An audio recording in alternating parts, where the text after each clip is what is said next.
Halo bos, selamat petang saya Awumpang. Hari ini kita kedai pun ada baru punya stok mari.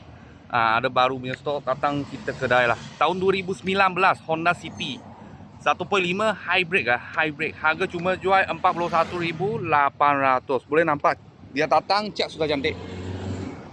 Ini original mileage service pada Honda, Nanti saya tunjukkan service book dia. Okey, dalam macam ni. Semua ori lagi lah. Semua ori lagi, cuma abuk aja sebab kereta ni baru sampai baru sampai, semua original. Cat pun okey juga. Dalam macam ni. Okey. Semua cantik. Mileage dia 101, tak silap 120 lebih. Kat sini Honda. Servis pun ada. Servis pun ada semua ada. Servis penuh pada Honda. Okey, belakang macam ni. Bulanan tadi saya agak-agak kira 500 lebih aja full. Boleh tapak yang Honda City ini. Tahun 2019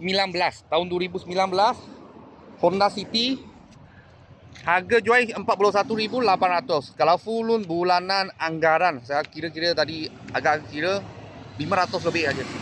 Boleh tapak yang kereta ni.